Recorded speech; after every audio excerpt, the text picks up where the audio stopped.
scheme simply doesn't go far enough. Well, Tom Crone is leader of the Green Group on Liverpool City Council. Good afternoon to you. Good afternoon, Andy. How are you? I'm very well, thanks. I hope you are as well.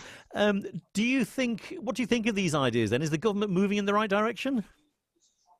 Well, yes, it is moving in the right direction. Obviously, any policies which are going to promote the move towards zero carbon to reduce pollution in our environment, we as the Green Party would welcome. But as you said in your intro there, this really is massively insufficient to what is required to meet the challenge of climate breakdown head on. It needs to be much more ambitious. Needs to be much more ambitious if it's really going to get us anywhere near zero carbon. And well, let's look at a couple of the main points then. It's hoped that there'll be enough offshore wind energy to power every home in the UK and have 5 gigawatts, whatever that means, of low carbon hydrogen production capacity for industry, transport, power and homes by 2030. It's ambitious. Do you think it's actually achievable in that time? Oh, it's absolutely achievable. The technology has been moving on leaps and bounds. The cost of wind is now actually cheaper than almost every other type of energy, be that nuclear, be that fossil fuel energy. So it's affordable, the technology exists, but it really does need to be rolled out quickly and ambitiously.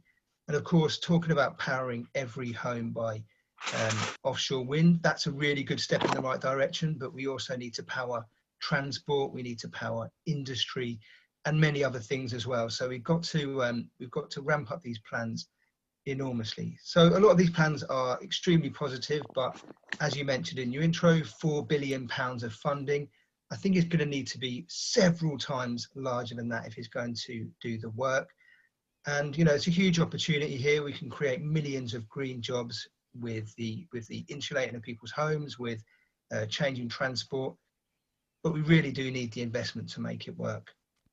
Well, there is a promise of investment in the nuclear power industry too, which is being seen as a clean source of energy. I had thought that nuclear had fallen out of favour. It seems now it's back in these small modular nuclear power stations being touted by Rolls-Royce. Yeah, obviously this is a disappointment for myself. I don't actually consider nuclear energy to be green. These technologies that were spoken about today, these modular systems, they're unproven. They're not really ready for use yet. So it seems like a bad idea to be backing unproven technologies and technologies that do come with risks when the economics of it don't even stack up. We've got wind and solar energy now cheaper than nuclear. So we could achieve the same things that we want to achieve cheaper with less risk and without the radioactive waste of the nuclear industry. So I absolutely don't think nuclear should be part of this plan. We need to move beyond that and towards the technologies that are much safer and much greener and in fact cheaper. That's the key point. The headline, the eye-catching part for most of us in the plan was the phasing out of sales of new petrol and diesel cars and vans by 2030 to accelerate transition to electric. All this will undoubtedly eventually help the climate, but it'll take some investment to make it happen. We heard from a chap on the phone in earlier who was saying that there's going to need to be improvements in distribution of electricity before this can really go ahead. Absolutely, and a lot of these plans are talking about changing the way we produce and use energy. So hand in hand with any of these kinds of plans will need to be improvements to the national grid, improvements to metering and how we use energy. So I think that's kind of assumed in any of these conversations. Now, I do welcome the bringing forward of the date to phase out petrol and diesel. That's absolutely necessary. And I understand there needing to be a little bit of a lead in time because obviously the car manufacturing industry does need an opportunity to respond. They need to put together a plan to stop producing diesel and petrol. But I think 10 years is excessively generous. The government's committed to zero carbon by 2050, but the science is actually telling us we really need to be zero carbon much quicker than that, really 2030 at the latest. So if we're going to be still selling, petrol and diesel cars in 2029, they're still going to be emitting fossil fuel carbon emissions well into the 2040s when we need to have been zero carbon already. So I think that phase out date needs to be brought forward further still. I mean, electric cars have improved massively. the batteries now give a really good range. People are very satisfied now who do make the switch to electric. So the technology is ready. The car manufacturers know how to do it, but they want to be able to, maximize the profit from the existing technology. So they want to get a few more sales of the internal combustion engine before they fully transition to batteries.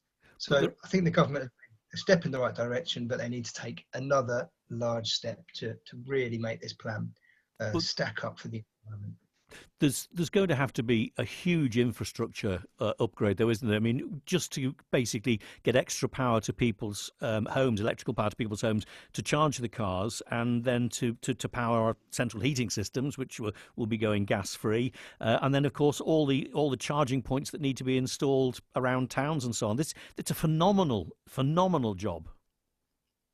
There's no doubt about it. The climate emergency represents one of the biggest challenges we've ever faced. It's going to require massive investment, but there are huge opportunities there. We're going to create, if we do this properly, we'll create millions of green jobs. Everybody will live in a cleaner, more pleasant environment. Taking all those combustion engines off our streets doesn't just reduce carbon emissions, it makes our streets quieter, more pleasant places to be. The issue of air quality, which is killing, hundreds of people in our city region every year, will be somewhat improved. So there are huge benefits to tackling the climate emergency, as well as the fact that it's absolutely essential that we do. Just allowing business as usual for another 10 years, and then realizing in 10 years time that we've put so much carbon into the atmosphere that we can't stop global warming, that we can't stop the breakdown of our climate, would be a disaster. And we owe it to future generations to be bold now, to invest heavily, but we will reap massive rewards with high quality green jobs, with a cleaner environment, and it's obviously a moral imperative to do it as well. So overall, this is a step in the right direction, but the Greens will be continuing to push the government for much bolder action, for much more investment, and making the case that it's really beneficial to our society, especially at a time when the economy is in trouble. There is likely to be rising unemployment.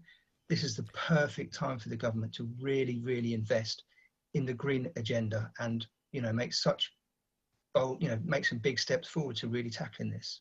Tom Crone, leader of the Green Group on Liverpool City Council, thank you very much indeed. Of course, if you've got a comment or a view, you can text me 81